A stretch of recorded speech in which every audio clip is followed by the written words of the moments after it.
Halo, perkenalkan nama saya Benedict Jordi, NIM 18104166673. Saya dari kelas Manajemen Pagi 3 semester 5 Universitas Majabakti Pontianak. Di video kali ini, saya akan menjawab soal ujian akhir semester mata kuliah Perilaku Konsumen dengan dosen pengampu Bapak Adi Mursalin, Sarjana Ekonomi Magister Manajemen. Di mana pada kali ini beliau memberi soal menjadi dua bagian A dan bagian B. Saya akan menjawab soal bagian A terlebih dahulu. Nomor 1, berapa kali Anda hadir dalam kuliah? Kenapa Anda harus hadir dalam kuliah Perilaku Konsumen? Saya hadir dalam mata kuliah Perilaku Konsumen adalah sebanyak 3 kali, yaitu terhitung dari tanggal 30 September 2020 dan terakhir pada tanggal 13 Januari 2021. Lalu, kenapa saya harus hadir dalam mata kuliah Perilaku Konsumen? Karena apabila saya tidak hadir dalam mata kuliah ini, saya akan merasa rugi karena saya sudah membayar uang kuliah, uang SKS, jadi saya merasa rugi apabila saya tidak hadir dalam mata kuliah ini. Dan tentunya saya rugi tidak mendapatkan ilmu atau materi yang saya perlukan dalam perkuliahan jurusan saya, yaitu jurusan manajemen, dan pastinya ilmu ini juga berguna untuk masa depan saat saya bekerja nanti. Soal nomor 2, bagian A. Sebutkan dan jelaskan tugas terstruktur yang sudah saya buat dan manfaat apa yang saya peroleh saat mengerjakan soal terstruktur tersebut.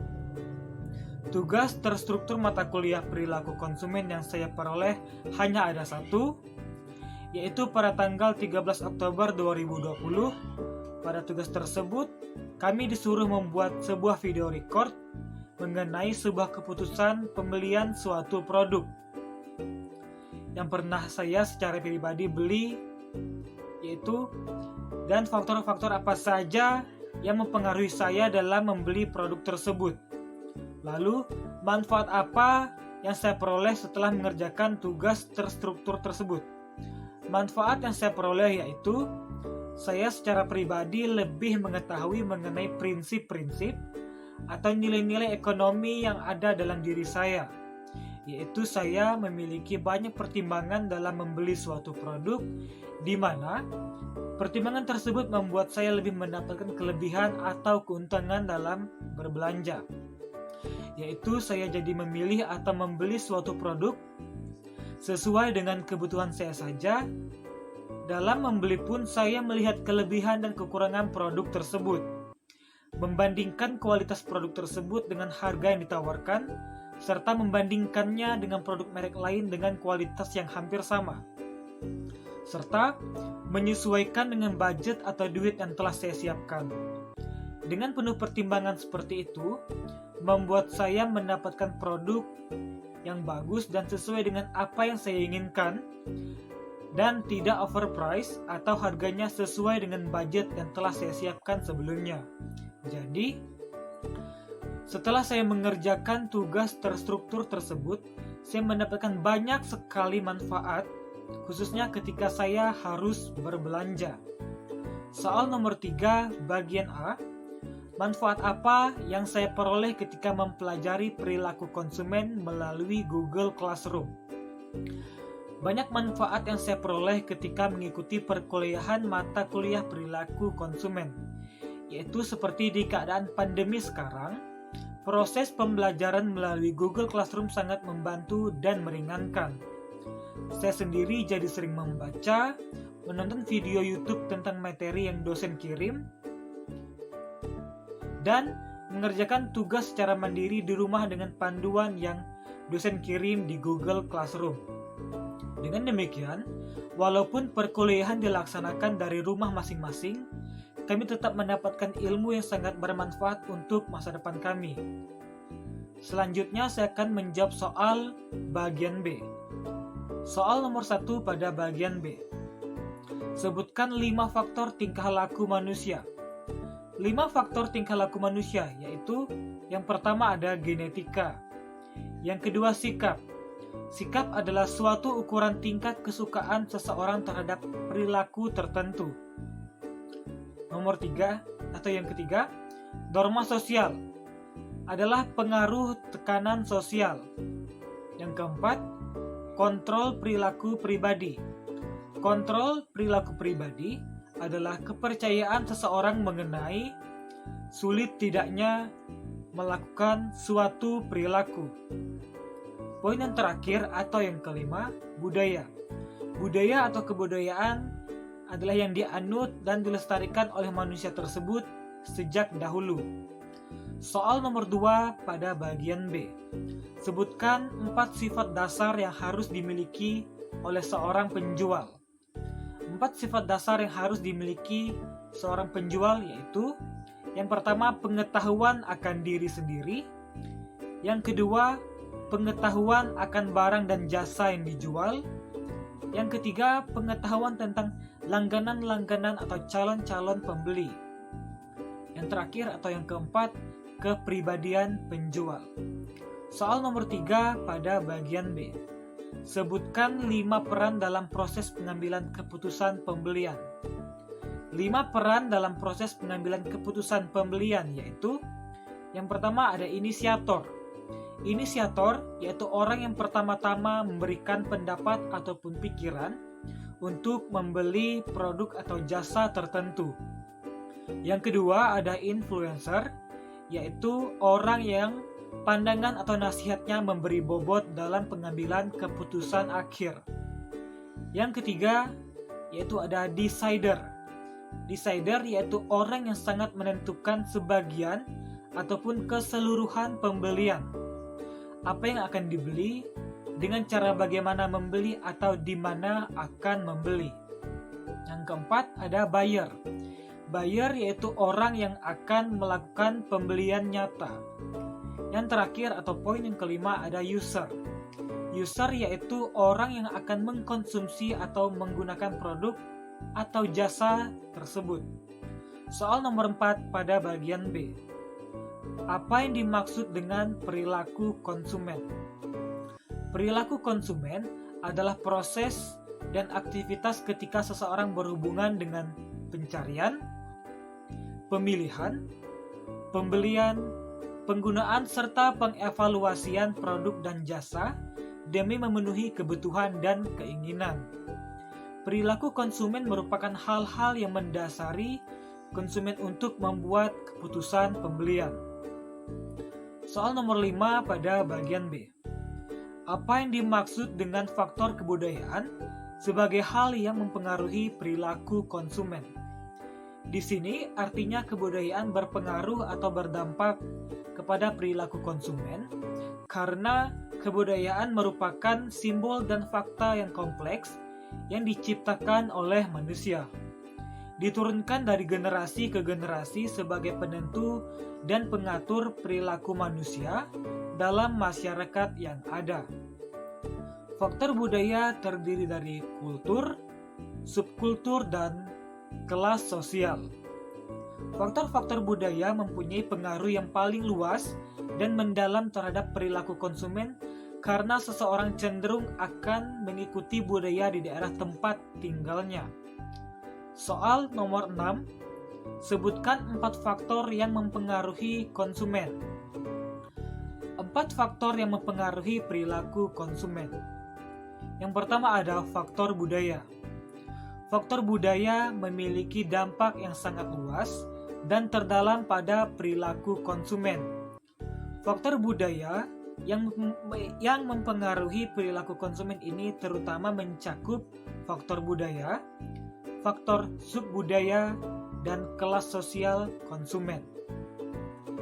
Poin yang kedua yaitu faktor sosial. Respon konsumen terhadap suatu produk, merek, dan perusahaan atau produsen dapat dipengaruhi oleh faktor sosial seperti keluarga, kelompok referensi, serta peran dan status sosial dari konsumen itu sendiri. Pemasar juga perlu menganalisis faktor-faktor sosial dari target pasarnya sehingga dapat memenuhi kebutuhan konsumennya tersebut secara efektif. Yang ketiga ada faktor pribadi. Seiring dengan faktor budaya dan faktor sosial, faktor pribadi juga mempengaruhi keputusan pembelian seseorang. Faktor pribadi terkait dengan pembeli itu sendiri. Faktor-faktor ini terutama termasuk usia dan tahap siklus hidup pekerjaan, keadaan ekonomi, gaya hidup, kepribadian dan konsep diri. Yang keempat, ada faktor psikologis. Faktor-faktor psikologis adalah faktor-faktor yang berkaitan dengan psikologi seseorang yang mendorong tindakannya untuk mencari kepuasan. Soal nomor 7 pada bagian B. Apa yang dimaksud dengan tipe pelanggan piknis dan bagaimana cara menghadapinya? Jelaskan. Tipe pelanggan piknis biasanya memiliki bentuk badan yang bulat, anggota badan pada umumnya agak pendek, dan wajahnya bulat lebar. Karakter tipe ini menunjukkan sifat peramah, orang yang suka berbicara, cenderung lebih tenang, suka humor, dan ada pula yang sifatnya pendiam, baik hati, serta bersifat praktis dan terkadang energik. Cara menghadapi atau melayani konsumen dengan tipe seperti ini, yang pertama, perhatikan suasana hatinya dan usahakan untuk berbincang jika ia mengkehendakinya. Yang kedua, lakukan percakapan yang menarik, ramah, dan sedikit humor.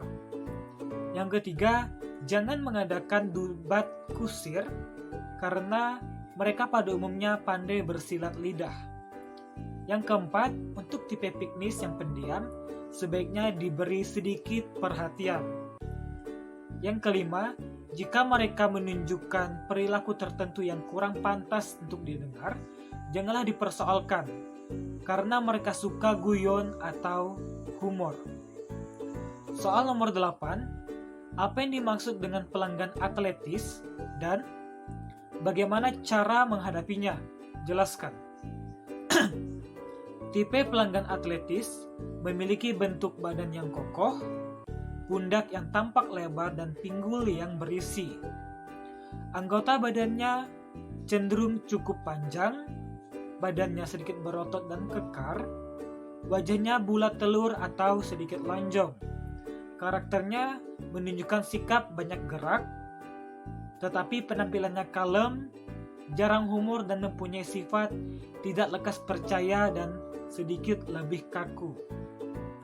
Cara menghadapi pelanggan dengan tipe seperti ini yaitu, yang pertama, hindari berdiskusi atau berdebat dengan kusir. Yang kedua, berilah kesan seolah-olah mereka orang yang lebih pandai. Yang ketiga, bersabarlah dengan jangan menunjukkan sikap terburu-buru kepada mereka.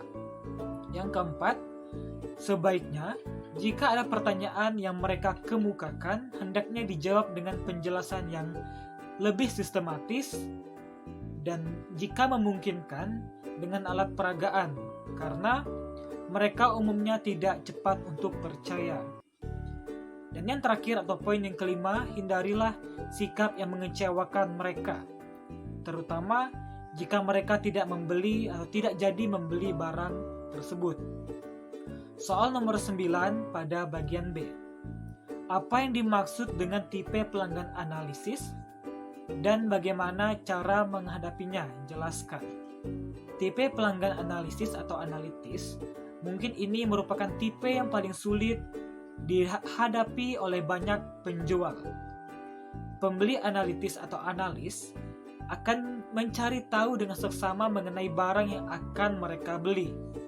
Mereka akan melakukan riset secara lengkap mengenai harga, klasifikasi, bahan, review, komentar, dan informasi lain yang bisa ditemukan. Pembeli ini akan membutuhkan waktu yang cukup lama sebelum memutuskan untuk membeli produk tersebut. Namun, saat membeli mereka akan menawar dengan harga yang sangat rendah karena mereka merasa percaya diri mengetahui semua informasi mengenai barang tersebut. Tidak sedikit karakter pembeli online yang seperti ini. Dengan banyaknya informasi, mereka akan menimbang dengan cermat sebelum memilih barang atau toko demi mendapatkan barang bagus dengan harga yang terjangkau. Soal terakhir atau soal nomor 10 pada bagian B. Sebutkan 3 ciri pelanggan lanjut usia dan bagaimana cara menghadapinya. Jelaskan. 3 ciri pelanggan lanjut usia yaitu yang pertama, pola pikirnya kolot sesuai dengan pengalaman hidupnya, sehingga seolah-olah dialah orang yang paling pandai dalam berbelanja. Yang kedua, kurang mengikuti perkembangan, sehingga suka menyamakan harga barang lama dengan harga barang yang baru. Yang ketiga, tidak terburu-buru ketika membeli barang, bahkan suka berbincang-bincang dahulu dengan pedagang. Cara menghadapi pelanggan dengan tipe seperti ini, yang pertama, melayani mereka dengan penuh pengertian, perhatian, dan kesabaran. Yang kedua, mendengarkan semua kebutuhannya. Yang ketiga, menghindari sikap yang seolah-olah menasihati atau merendahkan mereka. Yang terakhir atau poin yang keempat, yaitu meminta bantuan pada pelayan yang lebih tua atau lebih dewasa agar pelanggan tipe ini dapat lebih percaya. Sekian jawaban saya mengenai soal ujian akhir semester mata kuliah perilaku konsumen dengan dosen pengampu Bapak Ade Mursalin. Semoga jawaban saya memuaskan dan mohon maaf apabila ada kekurangan dan kesalahan dalam berkata-kata. Sekian dari saya dan terima kasih. Jangan lupa buat like, komen, dan subscribe.